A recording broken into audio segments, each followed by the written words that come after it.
আচ্ছা, মাদ্রাসা কি শুধুই ধর্মীয় শিক্ষা ছিল? ইসলামিক উচ্চশিক্ষার প্রতিষ্ঠান মাদ্রাসা।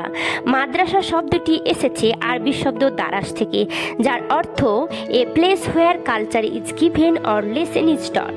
বিখ্যাত মুসলিম নবাব ও সাধকদের সমাধিস্থলে গড়ে উঠত মাদ্রাসা।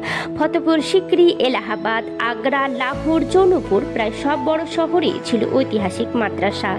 ওই সমস্ত মাদ্রাসাগুলিতে পড়ানো হতো ইসলামিক আইন, কোরআনের ব্যাখ্যা, সাহিত্য, যুক্তিবিজ্ঞান, গণিত, এমনকি নক্ষত্র বিজ্ঞান পর্যন্ত। গুরু শিষ্যের সম্পর্ক ছিল মধুর। পরীক্ষা ছিল না, কিন্তু মেধার মূল্যায়ন ছিল অনন্য।